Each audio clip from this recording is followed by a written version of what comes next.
And that was the interlude, courtesy of none other than Greta Thunberg herself, singing Swedish death metal. I hope you had a good little chuckle about that. I saw that on YouTube at the end of September, and I was just like, I've got to have that. That is just so cool. So I just thought I'd have a little bit of fun with you guys, and I hope you enjoyed it. Let's get into part 2 of this podcast about climate change, and I wanted to discuss more of the politics of climate change now we've been through the science of climate change. Once again, I just want to reiterate that the best liars actually mix elements of truth in with their lies, and this mixing of elements of truth in their lies gives their lives a certain amount of credibility and helps the lie to stick. So when talking about these sorts of massive lies that are clearly sticking because a lot of people believe them, then it's really important to understand the reason they stick is because of these elements of truth.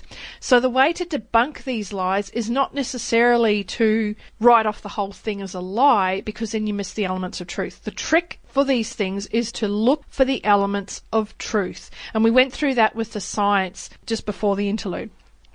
The second part of this podcast, I owe a debt once again to a video that was posted on YouTube of Dr. Tony Heller, I think it is, and Dr. Tim Ball, who were invited to speak before the Australian Senate by Queensland Senator Malcolm Roberts. And the video was of their speech and their presentation. And I've linked that video once again both in the links section of the DLM website and also in the links in the podcast description. So go check that out. So the first thing that they discussed was a book by Elaine Dewar. She's an investigative journalist for the Hamilton Spectator in Hamilton, Canada. And she wrote a book that originally was going to be all about basically profiling and praising the efforts of these wonderful environmental green groups and green leaders. But as she she's obviously clearly an honest journalist because she goes where the truth and evidence leads rather than just fitting everything to fit a particular narrative. She ended up writing a book called Cloak of Green, The Links Between Key Environmental Groups, Government and Big Business. Okay, obviously clearly exposing a lot of the corruption in the environment movement. The thing that the video discusses, and I've actually seen it in other sources as well, is that climate change was basically a scenario concocted by the secret society called the Club of Rome, which was founded by David Rockefeller in 1968. The reason it would have been well, this is my take on it anyway. I'll go through it and then I'll share some thoughts. It's probably the best thing. So basically what the book talks about is the fact that a lot of the leaders of the green movement are not only corrupt, but actually more corrupt than the governments and big businesses that they supposedly oppose. One person that was discussed in the book was Elizabeth May. She's the leader of the Canadian Green Party. Obviously, Dewar is Canadian, so her focus is going to be Canadian, but it becomes clear that other Green Party members and leaders worldwide are just as corrupt, basically. The Green Party, as you know, is an organisation that has branches in every nation, and it's globalist, folks. It's got nothing to do with sovereign nations or anything like that. It's just straight out globalist, communist, all those horrible things. Another figure in the environment movement that is discussed in the book is a man by the name of Maurice Strong. He died recently in China, and he was in China because he was wanted in the United States over corruption through the Iraq Food for Oil program. He's basically an I read him as an anti-white, anti-Westerner who is all about redistributing wealth from the Western, predominantly white, industrialized countries into the third world, basically communism 101. And he he worked for the UN to get resources without accountability to the public. And when he was asked by Dewar whether he wanted to become a politician, he actually said no, he didn't, because he actually had to be accountable to the public, so that's why he went to the UN. He set up the UN Environmental Program, which later became the IPCC, or Intergovernmental Panel on Climate Change. Their modus operandi was to isolate CO2, or carbon dioxide, specifically as the, quote, problem, end quote. So here we go again. We know the Earth's warming up. We know that that it's happening. But they want to focus all their efforts on one particular thing, carbon dioxide. The IPCC set up a commission of inquiry with references to only human-caused climate change. Okay? So, again, the focus is being shifted from actual, real, rubber-hits-the-road environmental destruction that your average Joe or Jolene on the street can be a part of the solution to creating this global problem that they can use to essentially garner more power for governments around the world. The reality is CO2 is only 4% of the greenhouse gases in the atmosphere. Water vapour is 95% of greenhouse gases. Other greenhouse gases such as methane are merely trace elements. But we have to focus on CO2 for political reasons rather than scientific reasons. So water vapour is obviously completely ignored in IPCC reports because they're counting on the general public not understanding how the atmosphere works, as I talked about in the first part of the podcast. The IPCC is made up of appointed people from the World Meteorological Society, which is made up of national weather bureaus worldwide. So climate change basically is all about global redistribution of wealth from the West to the Third World. It's Communism 101, folks.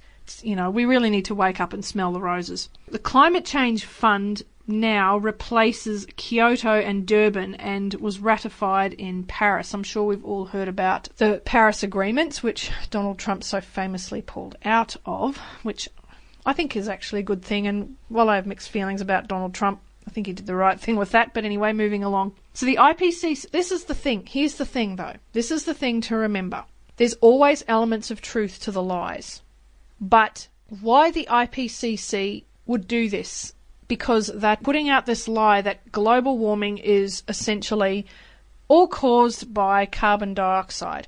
They don't want you, the general public, to wake up to how the atmosphere works, how outer space works, and they don't want you to stop and think about that the main driver of the Earth's climate is the sun, which is why volcanic ash causes nuclear winters and asteroids do, because they block out the sun's rays. So because the IPCC clearly know that, yes, we're in a global warming period, right? They want you to know that. They want you to believe that. They want that element of the truth to be believed. They want you to think that it's all human influence and it's all going to kill us and all this sort of thing. They don't want it to happen, though. They want to control the climate. Don't ask me why, but in a 2018 press conference, they discussed plans to geoengineer the climate by sending chemicals such as calcium carbonate or chalk and other reflective substances into the stratosphere to reflect the sun's rays back into outer space using a high-altitude aircraft. Oh, the irony. The project, the plans that they talked about would cost about $20 million US per year for the first 15 years. So here's the thing. The Earth's warming up. They want to control the climate. Why? I'm not going to sit here and say why. That's not the point of this podcast. But the reality is that's what they want to do. And they want to spend roughly $20 million US to do that. Imagine if we spent $20 million US to clean up the oceans of plastics or to help rid the food chain, the waterways, all these sorts of things of environmental toxins such as pesticides and other toxic conventional agricultural runoff. Imagine if we invested $20 million US into the organic farming sector, which is better for the environment. Like, imagine if that happened. It just blows my... honestly, I can't... I'm just left speechless. The waste of resources at this drive to control the climate rather than just to accept the fact that we live on a planet with an unstable climate is just breathtaking. And to me, it's nothing but more than a waste of resources. The bottom line is they're desperate to save us. So they're not going to tell you the truth, or they're just going to partly tell you the truth, but packaging it in a whole host of lies. The Earth's warming up, but it's all humans' fault and we've got to do something about it. So they tell you half-truths and they package it in this lie as climate change. So, what are the political reasons for climate change? Why would they push this whole climate change business? Why would the Club of Rome, a secret society, concoct this problem, pour billions of dollars? I don't know if that's just the figure, pour so many resources into concocting this lie and spreading it so people will believe it, hook, line and sinker. Why would they do that? There must be some political reasons. So first of all, they talk about population control. I'm going to talk about population control in the second part of this series and the issue of population, because there's a lot of myths around population I think need to be debunked. But that's a discussion for another podcast. But there are political reasons as to why these people would push for climate change, because the reality is they want a world government. The reality is they don't want sovereign nations. They want everyone to be this Borg hive mind where there's no demographic, there's no culture, there's no real diversity, and everybody is just a rootless, lost, things I'm going to talk about in my next podcast. But here's the thing.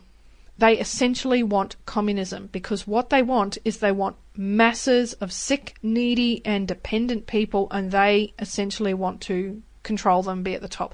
I know it's a conspiracy theory, but that's communism 101 for you. It happened in the Soviet Union, it happened in China, happens in Cuba, happens anywhere where communism goes. The vast masses end up dirt poor and therefore unable to be good earth stewards because of the basic necessities and resources of life they're denied, while a very small minority get very rich very quickly, and there's essentially no middle class. That is communism 101. These people who are pushing this stuff are communists, and they're watching their own backside. So why would they? The thing about climate change, the thing about talking about climate, which is a global issue, and pushing this bogus science where they essentially twist the truth and twist facts to tell people lies, and essentially fudge all the climate info and don't focus you on what's going on with the climate now, rather than giving you a big picture, true scientific and historical perspective on the climate. The reason they choose this is because they can turn the Earth's climate into a global issue.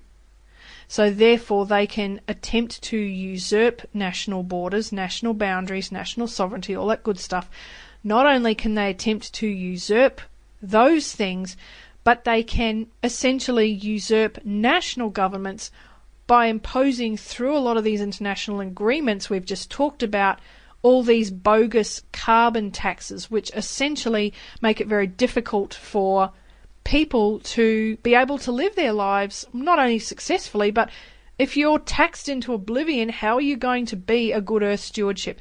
If you're taxed into oblivion and your living costs are getting ever higher because of these carbon taxes based on bogus pseudoscience and half-truths, you're not even going to be thinking about making sure you reduce your plastic reduction, making sure you eat organic, making sure you do all these other pragmatic environmental things that are good for the environment, because you're constantly stretched financially and with your personal resources, and constantly stressed to the max. Not to mention that, and I'll get into this as well, I'll talk about it now. Not to mention that the use of